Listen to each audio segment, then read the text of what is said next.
Attention, sujet sensible. Néanmoins, vous le savez tous, hein, lever le voile sur des sujets tabous de la société est devenu l'une de nos missions principales aujourd'hui. Alors, se faire violer par son époux, par un inconnu, par un parent, dans tous les cas, cela reste traumatisant. Et oui, très, très choquant. Comment remonter la pente? Sur ce, viol sexuel, comment remonter la pente, tel est notre sujet du jour. Et comme Jean Luthier, l'agréable, est notre dada, pour le volet musical, nous avons choisi Lawal 226 comme guest du jour. Et concernant notre grain, viol sexuel, comment remonter la pente, notre personne ressource est Monsieur Pantaba Boukari. On le retrouve tout à l'heure. Le Mac12, c'est la seule émission qui vous ressemble et rassemble à travers son contenu. Bonjour à tous et bienvenue.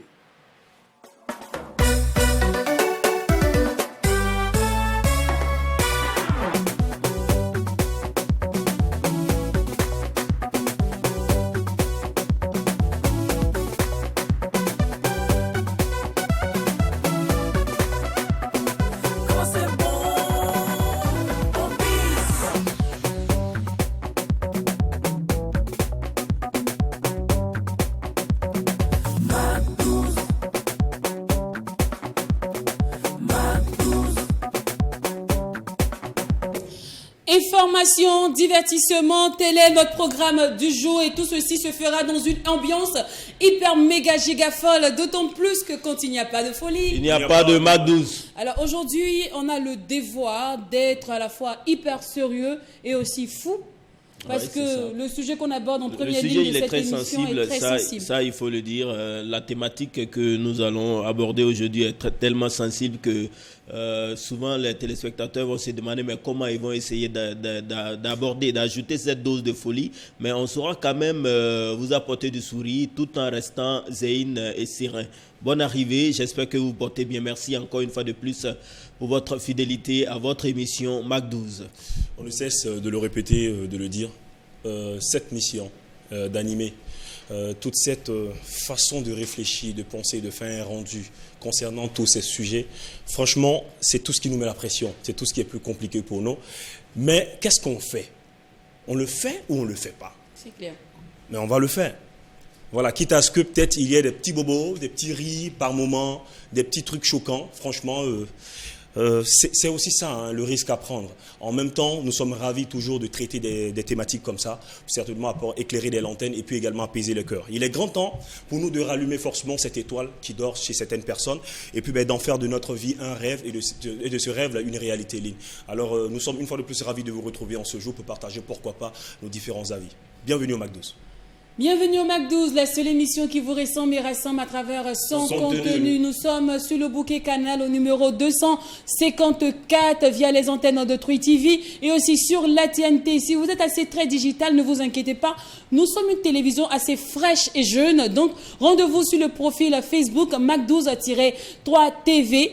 Pour suivre le live, liker, partager, c'est très important d'avoir votre avis, de marquer votre présence, en fait que nous puissions savoir d'où vous nous suivez, surtout qu'est-ce que vous pensez de notre thème du jour, viol sexuel, comment remonter la pente, justement par rapport à ça. Les gars, oui. Alors, certes, il y a une loi qui va à l'endroit de tous ces violeurs-là, mais vous, qu'est-ce que vous pensez honnêtement, personnellement, hein, le châtiment important et nécessaire pour ce type d'action, je dirais? Lynn, c'est ton crime. Mm-hmm. Après, c'est ton crime. Le monde même, c'est pas important pour nous d'abord d'apporter des jugements à autrui. Mm-hmm. À plus forte raison d'attaquer, pourquoi pas, la sensibilité et tout le rêve d'une personne. Parce qu'aujourd'hui, pour ceux qui ont reçu des éducations, vous savez, les parties du corps, toutes les parties du corps font raison de notre vie, font raison de notre paradis en fait. Et puis, il y a ce qu'on doit donner à qui on veut. On ne peut pas nous l'arracher. Après, si on t'arrache cela, il y a tout c'est comme si tu m'as tué en fait. Je respire, je vis, je vois. Tu peux me toucher, je peux sentir, mais tu m'as tout arraché. Et cette personne qui t'arrache tout, dis-moi, que peut être ce châtiment que cette personne doit avoir? Mais cette personne ne mérite pas de vivre. Donc c'est très compliqué, mais après il faut comprendre, il faut sensibiliser les uns et les autres pour qu'ils puissent comprendre que violer quelqu'un, c'est arracher une vie à cette personne. Donc tu ne mérites pas d'être là. Alors moi je suis d'accord avec toi. Effectivement, le viol c'est une sorte de violence qui atteint même les entrailles de la dignité d'une femme, surtout les femmes, même si aujourd'hui l'évolution fait qu'on parle même de viol des hommes. Voilà, donc le viol aussi s'applique aux hommes par moment. Moi je ne crois même pas au viol des hommes. Je ne sais pas comment ça se passe, comment on peut arriver jusqu'à violer un homme, parce que pour l'homme, il y a forcément une activation qui peut permettre qu'il y ait quand même rapport sexuel et tout ça. Mais ça existe, ça c'est quelque chose qui existe. Mais je voulais essayer d'apporter, de faire un peu la part des choses pour essayer aussi de voir un peu les atténuations. Quand on parle de viol dans le couple, aujourd'hui c'est compte tenu de cette liberté que nous avons ici, surtout pour la jeune féminine, les femmes libres, elles ont droit à tout. Donc on parle de viol dans le couple. Je pense qu'à l'époque de nos parents, alors le couple, c'est vrai, il peut y avoir des violences et tout, mais le viol dans le couple n'était pas quelque chose qui est aussi ressorti et qui ressortait comme ça, qu'on pouvait quand même retrouver à la justice et tout ça. Non, mon mari m'a violé, parce que ça sous-entend que si tu as épousé ton homme, bon, ton corps lui appartient et son corps aussi t'appartient. Donc, c'est vice-versa. Mais aujourd'hui, et puis d'ailleurs même, pour un couple dans lequel tout va bien, on ne peut pas parler de viol. C'est quand il commence à avoir des distensions et tout ça qu'on dit non, mon mari m'a violé ou bien ma femme m'a violé. Bon, ça, c'est des choses qui ne sont pas très, très bien perçues ou bien qui ne sont pas dans les habitudes même des Africains. Mais effectivement, se faire violer par un inconnu, ça, c'est quand même grave. Ça, c'est très grave, parce que c'est comme j'ai dit, la femme surtout, son corps, c'est tout le paradis qu'elle peut offrir à un homme. Donc, un inconnu comme ça qui vient lui forcer cela pour lui porter atteinte, c'est quand même quelque chose qui n'est pas très bien, qui n'est pas du tout bien, et que nous ne voudrions pas souhaiter à qui que ce soit de le faire à une femme. Alors, vous avez parlé des deux types de viols. Hein. Vous avez parlé du viol le viol sexuel conjugal et venant d'un inconnu. Moi, je vais attirer l'attention plutôt sur le viol incestueux. Voilà, le viol sexuel incestueux, c'est-à-dire venant d'un parent, on voit des pères qui violent leurs filles, ou des filles ou leurs fils. On voit des oncles qui font des attouchements à leurs neveux ou à leurs propres enfants, ces genres de choses-là. Et c'est vraiment déplorable. Moi, je me demande, ces genres de personnes-là, on doit les... Bon, on dit qu'il faut rester incorporel, il faut rester logique, parce que même à son pire ennemi, il faut pas sauter la prison. Mais vraiment, on doit bien les frapper. Arriver jusqu'à violer sa fille, par exemple. On est que tu n'as plus... En fait, je sais pas, c'est quoi le délire, quoi? Voilà, c'est quoi le délire? Après, souvent, ça s'assimile à de la folie. Hein. Est-ce qu'il est normal, ce monsieur? Qu'est-ce qui lui a poussé à ta femme ou ta fille vois ta fille en femme ou ta nièce en femme aller jusqu'à toucher ton propre neveu, parce qu'on n'en parle pas, mais il y a des enfants, des jeunes hommes qui se font violer par leur oncle, ou bien la fille des ménages qui fait des attouchements à l'enfant qu'elle vient surveiller. Ce sont des choses comme ça qui traumatisent aujourd'hui pas mal de messieurs, pas mal de belles dames aujourd'hui. Et à toutes ces personnes-là, on vous dédie le titre de Ismaël Yadon. Ta fille n'est pas ta femme. Écoutez bien, cette parole-là, ça vous est adressé. Écoutez, on n'est pas vos femmes, on est vos enfants. Ne nous violez pas, ne nous arrachez pas notre liberté, notre innocence. On a besoin de grandir en toute tranquillité, d'être des enfants normaux. Merci beaucoup. Ça c'est pas normal, ces cris déchirent le silence de la nuit. C'est un secret familial, tout ce que tu aimes te haïront si tu pars. Elle a mal, elle veut s'enfuir, la douleur l'empêche de courir. Elle a mal, elle veut s'enfuir, son corps va lâcher prise. Dans les larmes elle s'enlise, il lui vole sa chair, son âme. Amina baignera dans le sang. Amina, ne pleure pas. Amina, faut parler. Amina, ne pleure pas. Amina, il ne faut pas me toucher, il ne faut pas m'abuser, il ne faut pas me violer. Je suis encore un enfant, laissez-moi m'addier.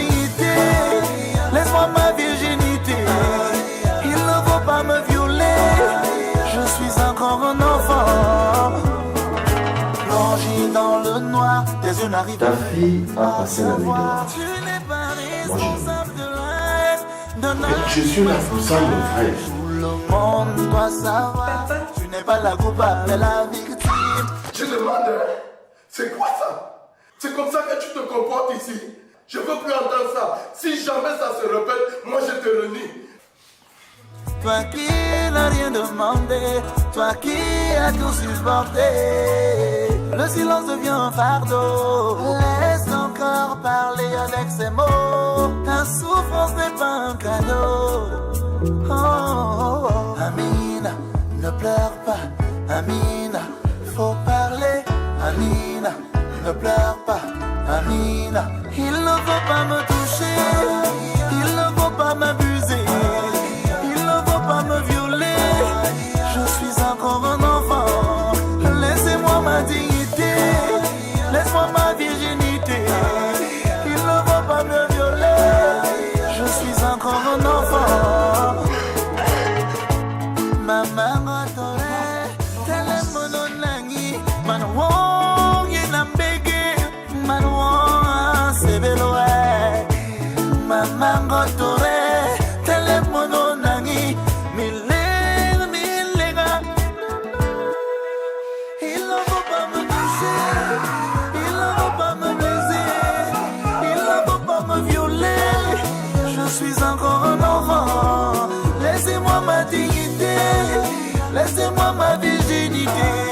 Il ne faut pas me violer, je suis encore un enfant.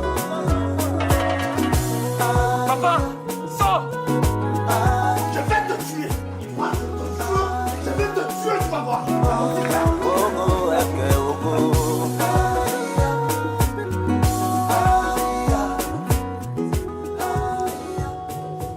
Ta femme, ta fille n'est pas ta femme, désolé, ta fille n'est pas ta femme de X Malaya, un groupe camerounais. Cette chanson est tellement pleine de leçons. C'est une chanson meurtrie. Franchement, et puis moi, ce qui est bizarre dans cette chanson, je me vois en train de danser, mais je me meurs au fond de moi. Parce que déjà, la mélodie, elle est très belle. Hein. Elle est dansante, mais le fond. Je dis à un moment, quand est-ce que tu danses? À quel moment tu écoutes et tu le message? Au début, j'ai connu cette chanson d'abord par l'audio, je n'avais pas vu la vidéo. Et je ne prêtais pas forcément attention aux parodies, aux paroles de cette musique. C'était plus le tempo qui me laissait emporter. Mais le jour que j'ai vu le clip, mes pieds ont commencé à trembler. Ils ont vraiment bossé. Mais ça, en fait, ce projet se relie un peu à notre émission. Hein. C'est beaucoup d'ambiance, mais avec des messages à tirer, des informations à tirer de l'émission MacDouce. C'est pareil. Faire des gens l'utile à l'agréable dans une ambiance très décalée, c'est un peu... Et c'est pareil que le projet ta fille n'est pas ta femme. Il ne faut pas nous prendre notre dignité. Il ne faut pas prendre la dignité d'un enfant. Il faut le laisser grandir. Il ne faut pas voir un enfant innocent, ton épouse. Comment tu peux voir un enfant, même le fils de ton frère, ou bien ta propre fille, et puis penser avoir des pulsions? Ah, c'est grave. Mais là, c'est vous. Là, c'est le bourreau. Ouais. Mais qu'en est-il de la victime? Comment elle remonte la pente? Et pour cela, aujourd'hui, nous avons décidé de toucher du doigt justement ce sujet-là, parce qu'on parle généralement, mais stop au viol, c'est vrai. Mais comment se sent cette victime-là? Comment elles remontent la pente? Est-ce qu'elles arrivent à vivre après? Et si elles arrivent à vivre, comment elles sont arrivées là? On en parle aujourd'hui avec un psychologue, M. Pontaba Bakary. Ce que les gens disent que c'est une question de blanc. Mais les faits aujourd'hui, ce n'est pas une question de blanc. Non. Ces faits-là se passent non seulement chez les blancs et non seulement sur notre territoire à nous, en Afrique, précisément au Burkina Faso. Alors, M. Pontaba Bakary est notre invité du jour. On le retrouve maintenant dans l'instant grain.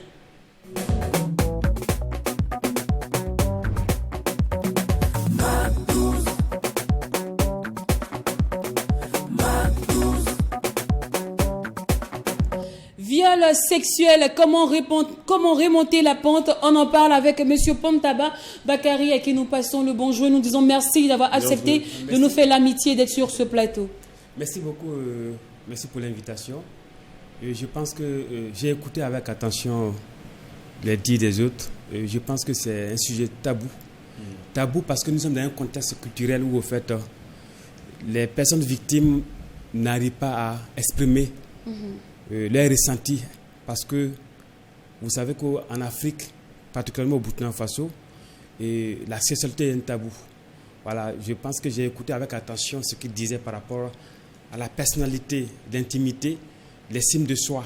Parce que je me suis dit qu'on ne parle d'intimité, c'est ce qu'au fait j'ai de plus cher dans la vie. Et je m'affirme face à l'autre parce que réellement, au fait, j'ai un idéal que je préserve beaucoup plus. Et du coup, quand on se rend compte que, et quand au fait, ça se met à nu, c'est comme si en fait, il y a une cassure, on brise réellement ce que j'ai de plus cher. Et quand on parle de violence, par exemple, la violence, c'est violer, c'est l'action physique. Il y a un dominé, puis il y a une dominance qui est là. Voilà, c'est l'action d'un supérieur sur quelqu'un d'inférieur. Voilà, donc il y a une dominance. Voilà, une force, c'est là. Alors, on va commencer d'abord avec les types de viols et nous avons mis l'accent sur 3 types en particulier. Il s'agit du viol sexuel conjugal, le viol sexuel fait par un inconnu, le viol sexuel parental, c'est-à-dire incestueux. Alors, on va démarrer avec le viol sexuel conjugal. Déjà, un homme qui viole sa femme ou une femme qui viole son mari, est-ce qu'on peut considérer ça réellement en société comme un type de viol? Est-ce que c'est un cas qu'on doit prendre au sérieux? Je pense que dans la relation sexuelle, il y a la réciprocité. En fait, l'amour, c'est un acte. C'est comme j'ai faim, je vais manger pour satisfaire un besoin. Il y a la satisfaction des besoins au niveau libidinal. C'est une communication. Parce que la relation amoureuse, il y a une communication qui se crée autour de la relation amoureuse. Voilà, il y a une satisfaction réciproque qui se crée. Mais quand on se rend compte qu'elle n'est pas réciproque, il y a une forme de violence. Mais au niveau de la famille, au niveau conjugal, si on va essayer de creuser au fond, avant l'acte sexuel, il y a d'abord une rupture de la communication déjà qui s'est greffée au niveau de la famille. Voilà, il y a ça qu'il faut se rendre compte. Quand il y a une rupture de communication et qu'il y a une distance, vous savez, il y a beaucoup de couples de nos jours qui vivent ensemble, mais réellement, c'est une vie de façade, au fait. Voilà. Et à l'interne, réellement, ce n'est pas une vie de couple. Il n'y a pas une communication qui s'est créée. Mais quand l'autre veut satisfaire sa libido, forcément, il y a une forme de violence qui va se créer en ce moment. D'accord. On dit souvent que le nom d'une femme veut dire oui, il faut insister. Qu'est-ce que vous pensez de ça? C'est-à-dire que monsieur veut me toucher, je lui dis non, je ne veux pas. Est-ce qu'il y a lieu d'insister, de me brutaliser, ou peut-être que ce sont les femmes, il faut forcer un peu et ça va passer? Mais je pense qu'il y a lieu de ça, il faut la relativiser. Et parce que on n'a pas la même personnalité. Il y a des gens, personnellement, ils sont beaucoup plus dans l'action sadique. C'est-à-dire, en fait, ils aiment l'amour dans la violence. Mais je pense qu'il faut connaître ta femme en ce moment. Oui, en fait, c'est de ça que je disais. C'est-à-dire que dans le couple, le viol, c'est tellement compliqué, c'est tellement complexe. Non, on enlève le côté sado, maso-sado, on enlève ça. Oui. Ma femme, ma femme est très normale, elle n'est pas maso. Donc, est-ce que je dois profiter de mon titre d'époux pour la toucher, pour abuser d'elle? Je dirais ça comme ça. En même temps, il y a aussi les règles de nos sociétés qui sont en griffe, qui font partie de tout ça. C'est-à-dire qu'en société, on nous dit par exemple que quand tu épouses une femme ou bien quand tu es en mariage avec quelqu'un ou quelqu'une, quand la personne a besoin de toi, tu ne dois pas refuser. Voilà, tu dois faire l'effort d'assumer ton devoir conjugal. Et c'est dans ce sens-là, quand maintenant il se trouve que l'homme ou la femme n'a pas l'envie, et que on dit que parmi les deux partenaires, il y a une personne qui a envie et que l'autre doit tout faire pour satisfaire l'autre. Est-ce que ça, c'est convenu ou bien c'est une violence? Ça aussi, c'est une question. Les psychologues, ça, c'est une violence aussi? Mais je pense que s'il n'y a pas une action de réciprocité, il y a une violence. Il y a une violence, d'accord. Alors, de manière générale, qu'est-ce qui peut pousser quelqu'un à commettre ce crime-là? On ne parle pas maintenant de cas de violence conjugale. Je parle de la vie de manière générale. Qu'est-ce qui peut amener quelqu'un à violer? Moi, ils sont semblables, en fait. Mais je pense au niveau conjugal. Non, pas de façon globale. Oui. Mais je pense que d'abord, il faut se rendre compte que quand on est face à... En fait, souvent, il y a ce qu'on appelle, comment dirais-je, la partie sadique. En fait, ça va toujours revenir. Hein. Et il faut essayer de voir aussi, en fait, à un certain moment, il y a un désir refoulé de façon inconsciente. Et du coup, je vois la fille, tu marches, par exemple, j'exprime un besoin. Voilà. Et j'exprime un besoin parce que, au fait, je crée un idéal. Cette fille-là, je la veux. Au fait, c'est de façon imagée, je veux satisfaire ma libido avec cette fille, au fait. Mais c'est lui, il a cette pensée interne, mais il n'y a pas eu de communication. Cette personne, tu n'as pas... Normalement, si je veux satisfaire ma libido, je dois partir, je dois exprimer mon désir. Et à un certain moment, il peut y avoir un consensus. Mais souvent, tant qu'il n'y a pas ce consensus et que la personne ne veut pas perdre son objet de désir, en ce moment, elle va passer par la violence en ce moment. Oh, d'accord. Peut-être pour apporter quelques mots, parlons de cette question, c'est en réalité quelqu'un qui ne s'assume pas. Tu ne t'assumes pas. Et tu es un danger pour la société en fait. C'est comme il a dit à un moment, j'ai faim. Qu'est-ce que je dois faire? Je vais manger. Mais est-ce que parce que tu as faim, tu dois aller voler? Est-ce que parce que tu as faim, tu dois agresser pour pouvoir avoir à manger? Non, c'est pareil. Tout de suite, peut-être tu as un désir envers cette demoiselle. Mais écoutez, on est dans une société où les gens doivent réfléchir. Il faut trouver les voies et moyens. Il faut trouver les stratégies pour la draguer, pour aller vers elle. Et puis, c'est ça, c'est le consentement en fait. Si elle n'est pas pour ça, ne rentre pas dedans. Okay. C'est ça, les gens ne s'assument pas. Alors, on va parler maintenant des viols incestueux qui viennent de viols parents-enfants, même, en fait, dans le même sang.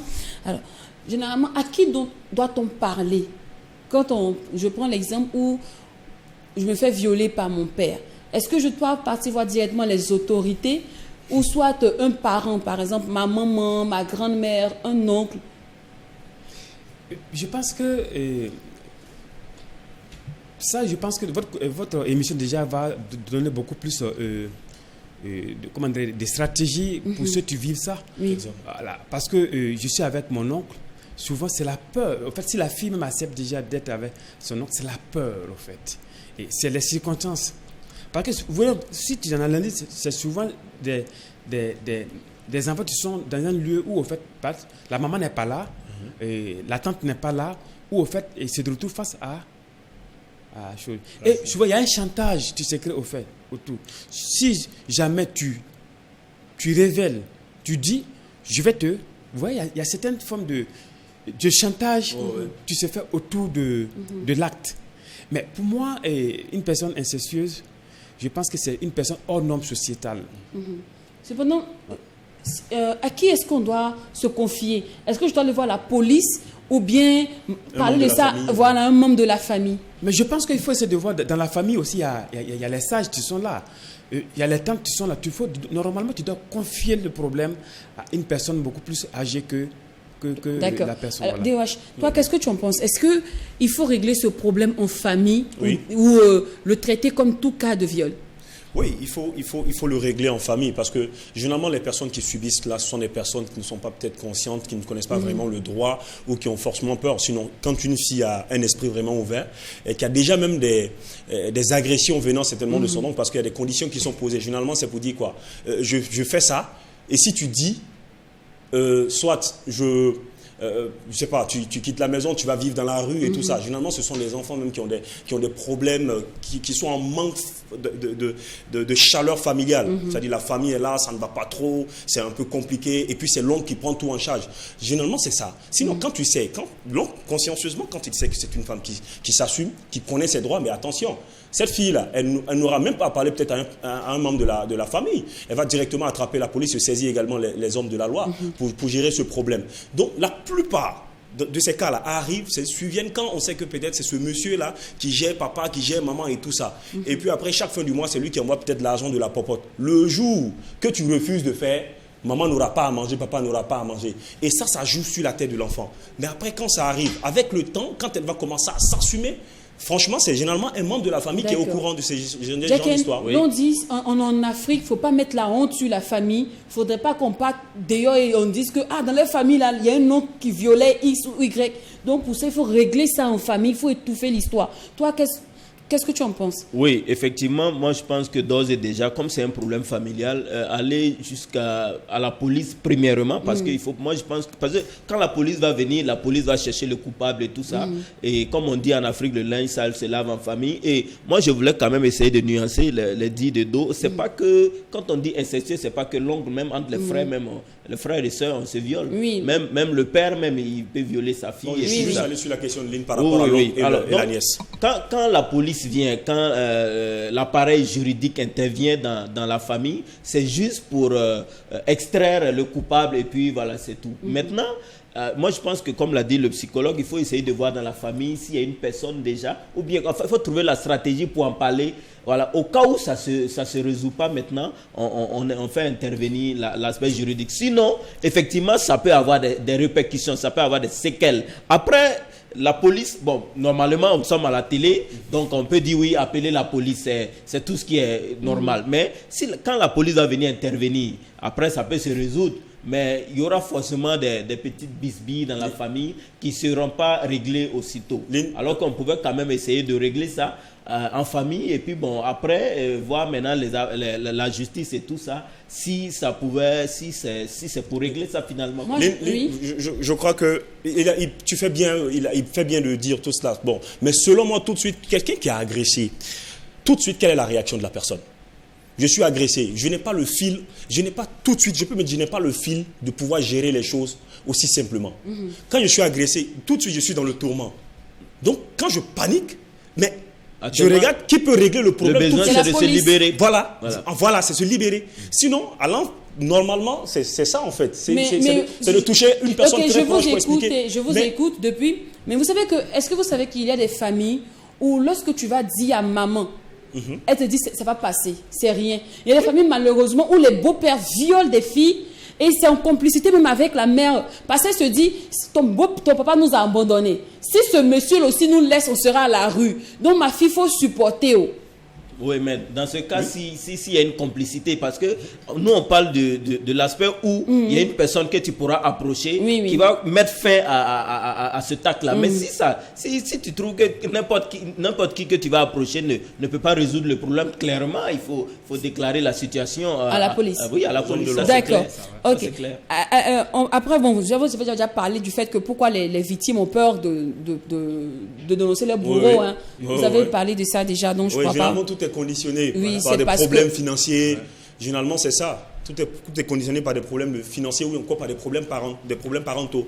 D'accord. Voilà. Alors là, maintenant, je vais demander au psychologue la bonne approche pour parler à un enfant. Parce que, par exemple, il y a des enfants qui se font toucher à l'école ou bien par la fille de ménage. Comment parler de viol à son enfant, par exemple? C'est quand il est tout petit. Par exemple, l'enfant peut-être peut avoir 10 ans et l'enfant ne sait pas que c'est que l'oncle est en train de faire sur lui, c'est un viol. L'enfant peut-être a mal ou parfois l'oncle menace même l'enfant si tu dis à ta maman je vais la tuer ou même tu dis à ton père je vais le tuer. Comment faire comprendre à l'enfant qu'il peut parler au fait que, je sais pas, la bonne stratégie pour mener l'enfant à nous raconter ce que X ou Y lui a fait subir? Au fait, la bonne stratégie, je pense que ce thème-là on doit encore revisiter ça. Parce que la bonne stratégie d'abord, c'est la communication. Il faut mettre d'abord dans la famille, au niveau de parler de la sexualité dans la famille. Et parce que souvent, si l'enfant découvre, comment dirais-je, après, qu'il y a ces gens d'actes, alors que tant qu'au préalable, il n'a pas, une connaissance là-dessus, c'est pas évident il va réagir par rapport à ça. Et du coup, à un certain moment, moi, je pense que j'ai vu une fois dans des échanges, il y a une dame qui disait dans les débats, elle a dit que non, mais souvent même, il faut éviter même dans une famille, même un enfant même de tout au plus 5 ans, s'asseoir même sur le pied d'un tonton. Oui. Voilà. Okay. Il faut éviter ça. C'est-à-dire il faut d'abord créer la relation de distance entre la fille et un homme. Une personne étrangère. Vous voyez qu'en fait, réellement, on le fait de façon inconsciente sans se rendre compte. Et réciproquement aussi. Donc, c'est dit quand tu arrives à communiquer avec tes enfants sur la relation de distance entre la fille et l'homme, c'est dit, il ne faut jamais aussi accepter une personne étrangère avoir un comportement sur ton corps et que s'il y a violence, automatiquement, elle va exprimer ça à la maison. Ça, c'est vrai. Voilà. Alors, justement, dans les recommandations, l'on préconise d'éviter les lieux trop agités. Les coins chauds, en fait. D'éviter les invitations d'un inconnu. Et aussi les histoires de Facebook. Je l'ai croisé aujourd'hui sur Facebook. Les rencontres tous les virtuelles. rencontres. Est-ce que, moi, là, la question qui me vient, c'est est-ce qu'il y a des signaux, selon vous? Est-ce qu'il y a des signaux qui font qu'automatiquement on détermine le profil d'un violeur?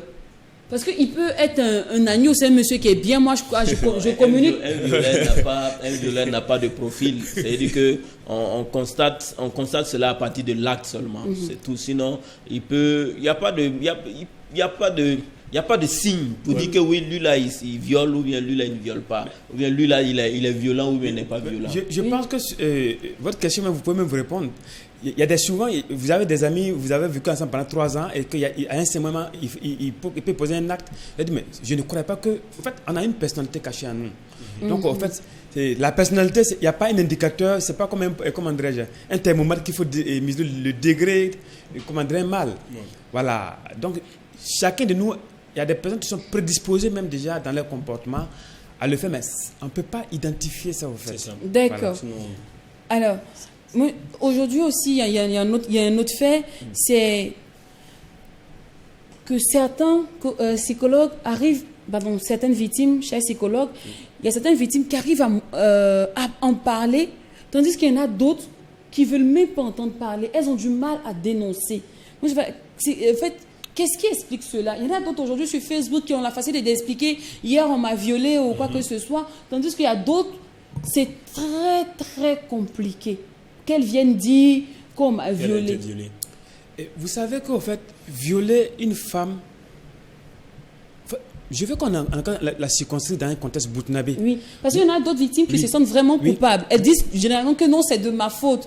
Qu'est-ce qui fait que la victime se sente coupable elle-même? Il y a plusieurs situations. Violer une femme déjà, et du coup, en fait, et souvent ces femmes-là vivent avec. Elles n'expriment pas ça. Si on va en termes de ratio, ce qui exprime même le viol n'est pas beaucoup plus. Parce qu'il y a plusieurs effets. Parce que la peur même déjà de la réaction même de son mari. Parce que d'autres maris peuvent accepter l'accompagner, mais d'autres même voient même lui-même sa personnalité même en tant qu'homme. Lui en tant qu'homme. Parce que c'est dit, on ne peut pas concevoir qu'une personne abuse de ma femme. Voilà. Parce que c'est ma chasse gardée. Il y a ça. Au fait aussi, ça déstabilise aussi la famille. On indexe. Aussi, c'est telle fille de telle famille qui a été. Donc, surtout que les conséquences là, elle est multidimensionnelle. Elle est multidimensionnelle. Donc, ça fait que souvent, elle peut faire souffrir avec ce mal pour ne pas que ça puisse entacher sa famille. Et du coup, si sa maman est vivante et son papa est vivant, et aussi, de façon psychologique, ça les impacte. Ils ne vont plus sortir de la maison. C'est clair. Donc, il y a beaucoup de facteurs, en fait. D'accord. Alors, coach, la question la plus pertinente même, la raison pour laquelle nous avons invité sur le plateau, est de savoir comment remonter la pente psychologiquement après avoir été victime d'un viol sexuel. Et malheureusement, ce qui ne se fait pas, c'est de parler. C'est de s'approcher d'un professionnel et de parler de ton vécu, parce que parler déjà même, c'est libérer une souffrance. Parce qu'il n'y a pas un remède médical, hein? Elle est psychologique, elle est sociale. Ici, c'est dit, on ne peut pas aussi prendre aussi la victime de façon isolée. Il faut aussi prendre aussi la famille dans sa globalité. Il faut que aussi la famille ici accepte aussi d'accompagner la victime. Parce que s'il y a un sentiment de rejet au niveau de la famille, ça va se répercuter sur la victime. Il faut d'abord un sentiment d'acceptation de la famille à pouvoir accompagner la victime. Vous savez qu'en fait, à un certain moment, il y a des comportements il y a des mouvements de rejet. Il y a des comportements de rejet. Il y a des mouvements, par exemple, le regard déjà. Vous savez que souvent, quand tu as été victime d'une situation, le regard qu'on porte sur toi-même déjà change. Quand tu viens directement, automatiquement, les gens tu échanges entre eux vont couper la communication et ils vont commencer à te regarder. Donc, le regard. Donc, la famille doit avoir un regard positif pour pouvoir accompagner la victime à surmonter sa blessure. psychologique. D'accord. Voilà. Et moi aussi, j'aimerais qu'on attire aussi l'attention sur des autorités aussi. Il y a certains commissariats aussi, parfois tu pars là-bas. Excusez-moi, moi j'ai eu accompagné une victime un jour, une amie, et le policier nous a dit, mais vous me regardez comment vous êtes habillés. Vous écoutez les mini comme ça, comment les garçons ne vont pas vous violer? Oui. Le policier m'a dit ça. Il a dit ça à ma copine, au fait. Elle était tellement dépassée qu'elle a dit, tu vois, Lynn, si on part partout, ils vont dire que c'est nous, on a provoqué ça. C'est mieux qu'on se taise, qu'on reste dans notre coin. Du coup, ma copine a commencé à se sentir coupable parce qu'elle s'est dit, c'est à cause de sa tenue qu'ils l'ont violée. Et c'est parce qu'on est allé à des rendez-vous des garçons chez eux à la maison qu'ils ont violé ma copine. Encore moi, j'ai dit Dieu merci. À chaque fois, je dis merci à Dieu parce que je t'en dis, comme d'habitude, je suis accro à mon téléphone. Il était quelque part là-bas dans les Valval. Mais là, vous voyez le truc. Les quelques minutes où j'ai laissé ma copine et revenir, c'est-à-dire que je te laisse là, je repasse te chercher demain, puisqu'on se sépare tous les jours, vous savez les trucs là. On sort de la maison, mais arrivé au carrefour, chacun prend sa route là. Vous voyez, le truc, c'est quelques heures de la nuit, là, au matin, ce qui s'est passé. On part au commissariat, on nous dit, mais vous-même, regardez votre tenue, regardez vos habits. Vous voyez un peu comment ça choque. Moi, je me dis, franchement, si les autorités pouvaient voir aussi ce côté-là, parce que ce sont eux qui sont censés nous remonter le moral. Je ne veux pas cautionner, en tout cas, cette manière d'agir de l'autorité qui était censée protéger les personnes, qui étaient censées de protéger les victimes. Mais, Lynn, il y a aussi un fait qui est là, il faut qu'on le dise. Tu sais, quand l'autorité a dit regardez comment vous êtes habillés, c'était pas son rôle, il n'est pas dans son rôle de le dire, mais il y a aussi une réalité qui est là. Il y a des filles qui sont provocatrices. Ça aussi c'est une réalité. Est-ce qu'on peut se baser sur l'habillement de quelqu'un pour justifier son viol? On ne se base pas sur ça, pas du tout. On ne va pas se baser sur ça. Mais il faut pas prêter le flanc. Il faut pas aussi amener des gens à de la violence. Moi je pense que aussi tu dois aussi avoir une certaine attitude, une certaine posture. Voilà, moi, en fait, quand on parle au chien aussi, il faut parler à l'os, quoi. Voilà, moi, en fait, nous, on ne veut pas cautionner ici le viol du tout, mais que ce soit la femme, que ce soit l'homme, tout à l'heure, on a dit, ce que l'autre disait, éviter de poser les enfants sur les genoux des tontons, tout ça, c'est des choses quand même des aptitudes qu'il faut avoir. C'est des choses qui nous créent dans la tête, tu sais, des petits trucs, et après, bon, ça s'explose. Donc, essayons aussi de prendre nos précautions. À un moment, dans nos sociétés, ici, on a vu des femmes qui se sont fait déshabiller dans les marchés, dans les yards, à cause de leur tenue. Parce que non, ici, on ne cautionne pas le fait que la femme s'habille et puis ses cuisses sont dehors, ou bien il y a une partie de ses fesses qui sont dehors. Pourquoi dans la réglementation, voilà. On a vu ça ici dans la journée, dans la loi burkinabé, une femme doit porter, en fait, la jupe, la tenue de la femme doit dépasser son genou. Non, déjà parce que le corps de la femme, c'est sacré. Voilà. Non seulement c'est sacré, mais pour éviter de provoquer aussi. Dans ce cas, éduquons aussi nos garçons. Bien sûr, là, on est tous d'accord. On est tous d'accord. Parce qu'on parle, mais tu dis, dans ce cas, éduquons nos garçons, nos messieurs. Dire que c'est pas parce qu'une fille a la poitrine dehors, ça veut dire qu'elle est facile. Non, je n'ai pas dit qu'elle est facile, mais c'est parce qu'elle a la poitrine dehors, là, ça attire les regards. Oui, ça attire les regards.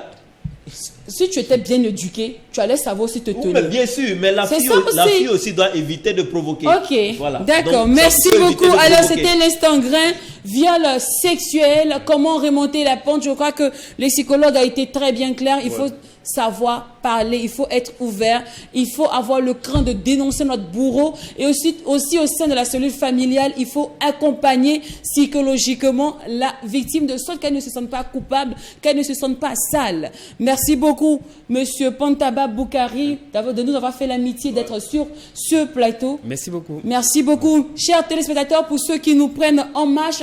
Sachez que vous suivez le MAC12, la seule émission qui vous ressemble et rassemble à travers son contenu. Et par ici, toucher du doigt des sujets qui vous intéressent forcément est l'une de nos plus grandes missions. Cependant, joindre l'utile à l'agréable est notre mission principale. Et pour le volet musical, nous avons choisi d'inviter sur ce plateau Lawas.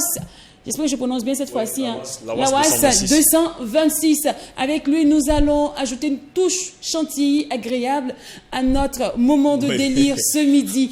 Allez, on l'installe maintenant avec son titre Adja. C'est ça, hein?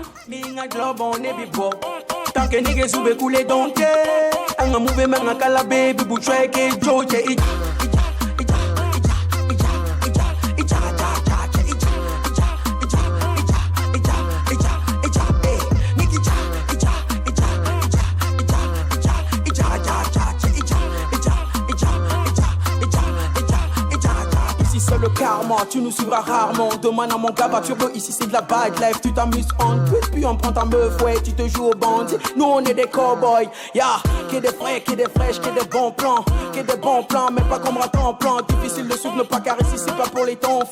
Ici, c'est le respect et au millimètre.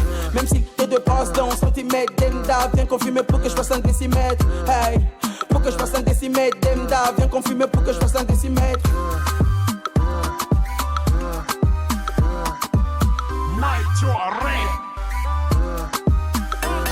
Ni doya dabugo. Ni nga club on est bipo. Tant que niggas sube couler donc. Anga move menga kala baby bu treke joche ija.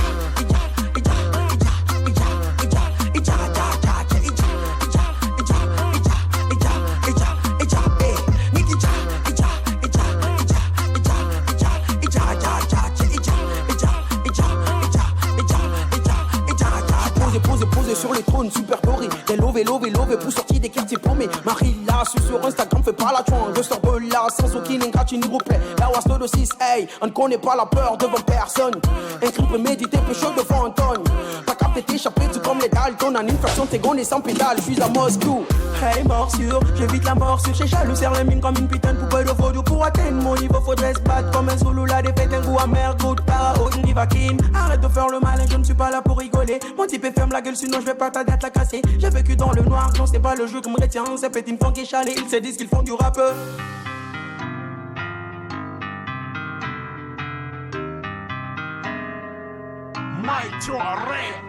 Star est avec nous aujourd'hui, oui, le boss de ce délice musical, auditif comme visuel, Lawas 226, et on rappelle que le bijou que vous venez de voir, ce délice que vous venez de savourer, s'intitule Idja, c'est ça? C'est bon. C'est bien, super, salut. Salut, merci à vous, merci, merci. T'es mignon d'être à quel âge? Je vais te draguer. Merci déjà, j'ai 24 ans. Oh, il a 24 ans. Encore je Tu peux mon petit pompier? Ah là, ça tourne à mal. Alors, on finit de parler de viol, ça commence. Ok. J'ai dit d'arrêter de provoquer.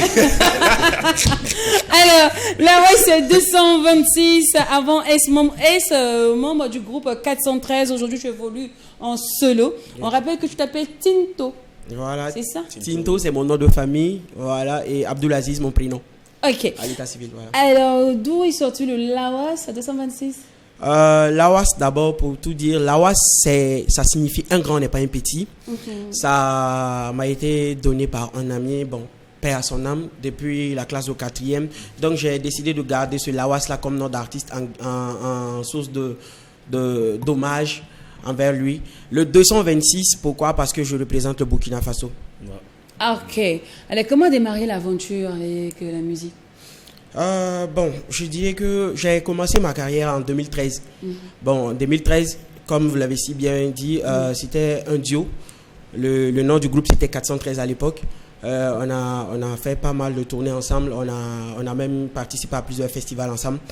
Et en 2019, on a eu à remporter le trophée de la révélation à Bobo Dioulasso et Bobo Lolo. Voilà, donc c'était toujours en groupe. Et fin 2019, Matrix a décidé de changer de vocation. Bon, il a pris une autre route. Donc moi, du coup, je me suis dit pourquoi abandonner si de sitôt. Non, il y avait des impacts, il y avait des problèmes à l'époque. Voilà, mais lui et moi, nous sommes zen. Il n'y a pas de souci, on ne sait pas discuter, il y a pas, voilà. On s'entend très bien, on cause toujours. Mais lui, il a décidé on va essayer de comprendre mieux. Il y avait des problèmes quand vous étiez en groupe ou après, c'est-à-dire quand le groupe s'est disloqué, je veux savoir. Bon, justement, c'est quand on était en groupe. Okay. Parce que voilà, quand on était en groupe, on avait un producteur à l'époque, mais le gars nous a lâchés en cours de route. Voilà, il nous a lâchés, donc bon. Il a fui. Bon, disons, je peux parler de ça comme ça ici. Bon, donc c'est devenu difficile quand le producteur vous a laissé. Voilà. Donc on était obligé d'évoluer dans l'autoproduction, chose qui n'est pas facile d'ailleurs, vous-même le savez. Voilà. Donc du coup, lui, il n'a pas voulu continuer. Bon, il a voulu esquiver et puis passer à autre chose. Mais toi, pourquoi tu as continué? Tu as eu une qui a financé la carrière qui finance? Non, pas du tout. Je dirais déjà que la musique pour moi, c'est une très très grande passion. Voilà, depuis le bas âge, hein, je peux le dire, parce que c'est quelque chose qui vit en moi. D'accord. Voilà, que je vis. Voilà, donc je vis et j'arrive à m'exprimer à travers la musique. J'arrive à dire ce que je ressens. Voilà. Mais c'est à cause de producteur vous avez arrêté. Maintenant, aujourd'hui, là, c'est comment? Exactement. Bon, Dieu faisant grâce, j'ai rencontré un ami en 2020. Avant d'être mon producteur, je peux le dire, parce qu'actuellement, lui, il est du côté des États-Unis. Je lui fais un coucou même en direct, là, si il a l'occasion de regarder cette émission. Non, t'inquiète, on est interplanétaire. Il n'y a pas de souci, ça marche. Voilà, donc du coup, lui, il est rentré aux États-Unis, il a eu la bonne volonté de m'accompagner. Il a dit, bon, on a essayé de faire une coproduction, c'est-à-dire on essaie de voir entre nous, voilà, de moi, de mon côté, je regarde ce que je peux apporter et lui également, il apporte. Donc du coup, c'est avec ça, je suis en train d'évoluer un peu, voilà. Et je me suis installé ici à Ouagadougou, il y a de cela maintenant 5 mois. Parce que j'étais du côté de Bobo Dioulasso. Voilà, donc je me suis installé ici, question de faire voyager ma musique, de faire comprendre que l'Awas existe en fait. Ok, d'accord. Alors l'Awas, pourquoi l'afrobeat? C'est que tu ressembles un peu à notre oncle qui fait zouk. À un lover. Oui. Donne-moi le nom de notre tonton là. Notre tonton, tu vois, c'est Thierry Cam. À l'Iverité. À l'Iverité. C'est que vous avez même morphologie façon là, non? Poutou un peu. Vous ressemblez. Big up les vieux. Vérité. C'est que ça même pas la vérité, hein. Ça fait genre. Alors, lui c'est un mentor et c'est quelqu'un que je respecte beaucoup. J'ai eu à le rencontrer 2 à 3 fois et il m'a donné des bons conseils concernant ma carrière. Donc voilà, donc je le salue. Voilà. Mais pourquoi tu n'as pas suivi? Tu vas un peu, fallait nager dans le même marigot que lui. Mais moi, je ne fais pas uniquement que de l'afro-pop. Je fais de la variété musicale. Parce que déjà, il y a un album qui est en place, qui est là, mais qui n'est pas encore lancé. Mais la date vous sera communiquée dans les jours à venir. Un album qui s'intitulera Ceinture Noire. Ceinture Noire. Yeah. De quelle date? Quoi? Ceinture Noire. Du MMA. Du Kung Fu. Tu fais les arts martiaux? Bon, chez moi souvent. Ah bon, hein? Sinon, c'est quoi ton process de création? Bon, du coup, actuellement, nous sommes en phase de promotion concernant le clip que j'ai lancé. Idja. Voilà, et le clip a fait 10 000 vues en une semaine. Je pense que c'est déjà pas mal pour un premier clip. Bien sûr. Voilà, donc nous avons entamé la séance des tournées, c'est-à-dire les showcases. Dans les boîtes de nuit, de communication, exactement. Ok. Alors, comment tu crées, comment chez toi la sauce cuit en fait, comment tu vois un peu comment tu cuisines le truc, parce que vous êtes des grands cuisiniers les artistes là, je prépare du lourd, je prépare le lourd. Non, comment tu vas au marché pour nous couper les condiments, mettre au feu pour nous servir ça, tu vois? D'accord. Moi, pour écrire déjà mes textes, c'est souvent tardivement dans la nuit. Parce que je m'inspire plus tard dans la nuit, bon, disons 1h jusqu'à 5h. Je peux passer toute la nuit à bosser, c'est-à-dire écrire. Donc, du coup, j'essaie de copier le style aussi. Pas dire prendre le style. Parce que la musique, c'est quelque chose que moi j'ai compris, c'est le fait de piocher de gauche à droite les différents styles, que tu arrives à t'exprimer, que tu arrives à t'imposer à ta manière. Donc tu as une façon de dire quoi? Tu ne crées rien en fait. Exactement. Tu ne crées rien. Pardon, oui. Non, je prends. Si je crée. Okay, c'est à travers les autres en fait, les autres styles que tu arrives à t'exprimer. Parce que moi c'est un mélange qui donne. En fait, moi je suis d'accord. En fait, dans la musique, on est forcément inspiré d'un autre style. On est forcément inspiré d'autres choses, effectivement, pour pouvoir imprimer sa marque. Mais justement, parlant de marque, j'ai constaté que depuis un moment, les jeunes artistes, les artistes de Bobo Dioulasso, ils font leur afrobeat, leur afro-trap en langue djoula. Quel est l'intérêt pour vous de le faire en djoula? Je dirais que moi-même, ma particularité à Bobo, et c'était le fait que je ne rappais uniquement qu'en français. En fait, j'ai vécu à Bobo, sinon je suis né ici. Voilà. Donc pour moi, quand on me pose la question, pourquoi tu es artiste Bobolé ou bien tu es artiste Ouaralais, moi j'ai toujours dit, je ne suis pas artiste Bobolé, je ne suis pas artiste Ouaralais, mais je suis un artiste burkinabé. Bien dit. Donc voilà. Donc sur ce point-là, c'est du coup essayer de voir dans quelle thématique, dans quelle mesure apporter une nouvelle touche à la musique. Voilà, créer une identité, voilà. je dirais ça. Voilà, exactement. D'accord. Alors, l'on dit chaque personne a ses difficultés. Hein. Toi, tu nous as parlé de la production. Donc aujourd'hui, on suppose que ça va bien. Tu as pris un peu de poids, tu as eu un peu de joue.